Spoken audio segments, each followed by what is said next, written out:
Salut les topiens.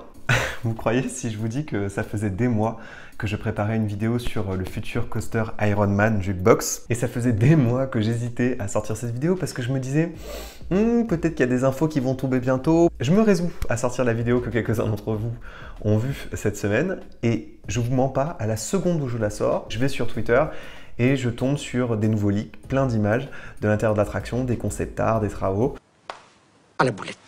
Je vous avoue qu'il y a ce qu'on appelle le seum qui m'a clairement traversé tout le corps, c'est remonté. Ni une ni deux, j'ai décidé de compléter du coup ma vidéo précédente que je vous conseille de regarder en guise d'introduction sur ce fameux coaster Ironman. Et je vous propose qu'aujourd'hui on discute des quelques visuels qui sont sortis. Je précise d'ailleurs que ce ne sont pas des visuels officiels, ce sont des leaks qui ont été sortis par des comptes fans ainsi que par des prestataires qui travaillent en ce moment dans les locaux de Disneyland Paris pour aider à la rethématisation de ce coaster. Et c'est principalement des images de l'intérieur de l'attraction. Certains concept art confirment clairement ce qu'on a dit dans la vidéo d'hier. En revanche, d'autres indiquent l'existence de personnages ou d'une storyline que j'avais pas forcément imaginé. Je vous propose de commencer par celui qui confirme ce dont on a parlé hier, c'est-à-dire toute la partie pré-show. Je précise que c'est le compte The Sequoia Gang qui a sorti ces images sur Twitter. Je pense que ce sont des vrais concept art, même si pour l'instant, comme je vous l'ai dit à l'instant, ce ne sont pas des visuels qui ont été officialisés par Disney, mais on retrouve là effectivement une image du pré-show qui avait été déjà montrée et dont on a parlé hier. On devine assez facilement que le personnage qui est au centre, c'est Iron Man et qu'il s'agit d'un animatronique.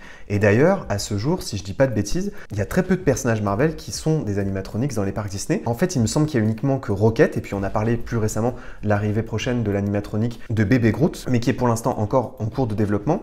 Et on voit que Iron Man interagit avec des écrans dans son labo.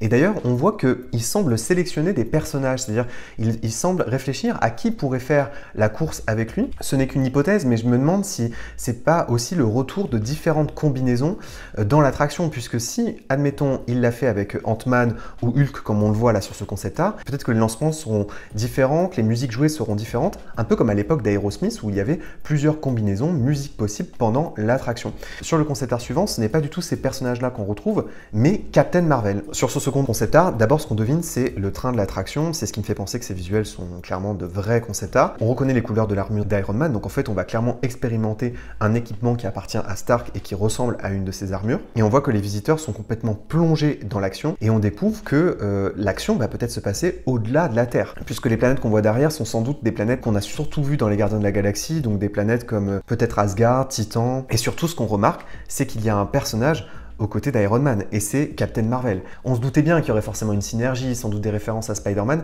mais de voir aussi clairement Captain Marvel sur l'image me fait penser qu'on va pas seulement explorer l'univers d'Iron Man, et c'est ça qui est super intéressant. En revanche, ce qu'on comprend clairement avec cette image, c'est qu'il n'y aura sans doute pas de décor physique, mais plutôt des écrans, l'utilisation d'écrans dans la salle qu'on appelle Gravity, c'est la fameuse salle où le coaster est situé. Donc là, ici, c'est Captain Marvel, peut-être que dans une autre séquence, ce serait Ant-Man, ou alors peut-être que sur le même parcours, on quitte la Terre pour en revenir, et c'est sur la route qu'on croisera ces différents personnages dans une seule et même séquence. Et l'arrivée de ces fameux écrans ont été confirmés, là pour le coup, c'est des vraies images de l'intérieur du coaster, ça a été confirmé par Outsiders, qui a dévoilé des images d'un prestataire qui travaille actuellement à l'intérieur de l'attraction. Comme pour Hyperspace Mountain, ils sont en train de poser des écrans un peu partout dans la pièce. J'ai déjà lu beaucoup de réactions à propos de ces écrans. Est-ce que finalement, c'est pas un peu nul de faire ça, puisque dans Hyperspace Mountain, les écrans sont très mal positionnés, sont pas assez immersifs, rien ne remplace le charme de décor physique. Dans les coasters, je suis pas tout à fait d'accord avec ça, notamment lorsqu'on regarde le on-ride de Tron,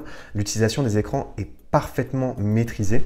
Et d'ailleurs, les projections sont assez impressionnantes parce que dans Hyperspace Mountain, on devine par exemple le format carré ou rectangulaire d'une projection, alors que dans Tron, tout est assez bien pensé pour donner l'illusion qu'on est effectivement dans un monde virtuel où on ne devine pas la délimitation des projections. Dans un des virages de Tron, justement, on manque de très peu une collision avec plusieurs véhicules et la projection est semi-circulaire et le regard est complètement attrapé par ça et ça rend très très bien. Mais en tout cas, c'est vrai que ça confirme la crainte que certains d'entre vous avaient et que certains ont déjà exprimé en fait sur la vidéo juste précédente ou encore sur celle d'avant, c'est qu'effectivement Avengers Campus, ce sera surtout un lieu où on retrouvera beaucoup de projections. Clairement, ça fait penser un peu Universal par certains aspects. Il y a beaucoup d'écrans qui vont être utilisés. Quand on pense au pré-show de Web Slinger Spider-Man Adventure, bah là pour le coup c'est quasiment que de la projection numérique, y compris pendant tout le ride, très peu de décors réels. Les Imagineers ont envie de nous plonger dans l'univers futuriste des Avengers en utilisant un maximum d'écrans. D'ailleurs, j'ai oublié de parler de quelque chose que j'avais noté sur le concept art, le tout premier concept art dont on vient de parler,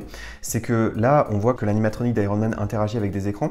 Ces fameux écrans que vous voyez là, ils ont déjà été utilisés et déjà créés par les Imagineers. Alors je ne sais pas si c'est exactement les mêmes, mais souvenez-vous, au Palais de Tokyo, lorsqu'il y a eu la preview de la saison des super-héros Marvel, eh bien il y avait un animateur qui utilisait ces fameux écrans et qui rendait très bien visuellement, même s'il faut quand même un support, alors que dans les films il n'y a pas de support forcément sur ces fameux écrans. Et je sais que cet effet, ils le maîtrisent déjà, qu'ils l'ont déjà utilisé à la fois à la D23 et au Palais de Tokyo, donc j'ai aucun doute sur le fait qu'il sera très efficace. Voilà les Topiens, c'était les fameuses images qui étaient sorties le soir où j'ai publié la vidéo. N'hésitez pas à regarder la vidéo précédente pour compléter, pour un peu plus de contexte et aussi un peu plus d'infos sur les travaux en extérieur. Merci d'avoir regardé cette vidéo et n'oubliez pas que vos rêves sont éternels. Bye les Topiens!